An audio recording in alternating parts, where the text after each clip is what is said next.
ইয়াজাতন বেহেশতে আহার দ্বারা করিলেন পালন তিনি কে। ওয়ামা মিন দাব্বাতিন ফিল আরদি ইল্লা আলাল্লাহি রিজকুহা। এই পৃথিবীতে এমন কোন জীব নাই, জন্তু নাই, এমন কোন পোকামাকড় নাই যারা আল্লাহর তরফ থেকে, আল্লাহ পাক রব্বুল আলামিনের থেকে রিজিক না খায়। আল্লাহ বলেন পৃথিবীর সব বিচরণশীল জীবকে আমি রিজিক সরবরাহ করি তিনি কে? তিনি আল্লাহ। ইউসুফ বিপদে পড়ে গেছে, রক্ষা কে করেছেন? খাদ্য কে দিয়েছেন? এখন ইউসুফকে কূপের মধ্যে ফেলে দিল, আর আল্লাহ পাক সেখানে মেহমানদারি শুরু করলো। ওরা মনে করলো তো আমরা মাইরা ফেলছি, গেছে শেষ। এরা এবার আমার ভাইরা সন্ধ্যা হয়ে গেল, কানতে কানতে বাবার কাছে গিয়ে হাজির। বাবা যখন কান্না শুনছে বুঝতে পারছি কোনো একটা ঘটনা ঘটছি। এবার ঘটনা যা করেছে যাইয়া তারপরে বাবার কাছে 10 ভাইয়ে কান্নাকাটি করে বলছি, বাবা আমরা যদিও সত্য কথা বলি তারপরেও তুমি তো বিশ্বাস করবা না। কি হয়েছে আমার ইউসুফ কই? বাবা ইউসুফের কথা শুধু শোনো, আমরা সবাই আমাদের জামা কাপড় ইউসুফকে দিয়া মাটির এক কোণার মধ্যে বসাই দিয়া দিলাম। তারপরে আমরা খেলার মধ্যে লিপ্ত ছিলাম।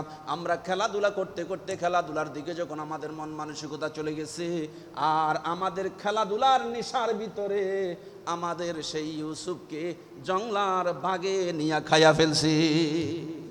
একটা ছাগল জবাই করে ইউসুফের জামা বাইর করে তারপরে ছাগলের রক্ত লাগাইয়া বাবার কাছে আনছে।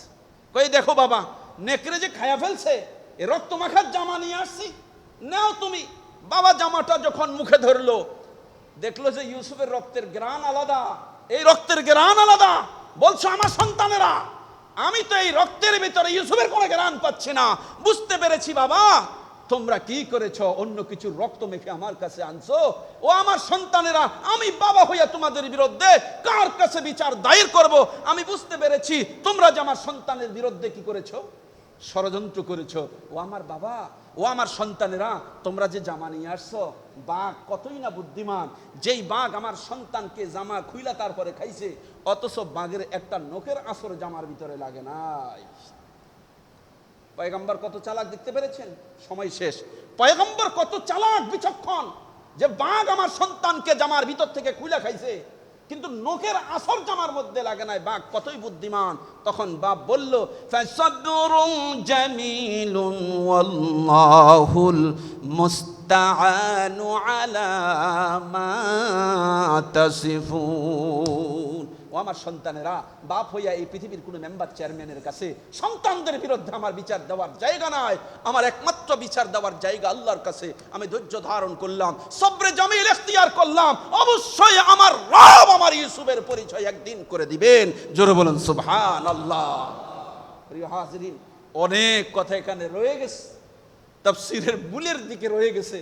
ইনশাআল্লাহ তাআলা মাঝে মাঝে তো আসি, ইনশাআল্লাহ তাআলা বলতে পারবো। এবং ইনশাআল্লাহ তাআলা এরপরে এশারের নামাজের পরে ইনশাআল্লাহ তাআলা আল্লামা মুফতি মাহমুদুল হাসান সাহেব ইনশাআল্লাহ তাআলা হুজুর ইনশাআল্লাহ তাআলা বয়ান করবেন। আল্লাহ পাক সুবহানাহু ওয়া তাআলা আমাদের আমল করার তৌফিক দান করুন। আসসালামু আলাইকুম।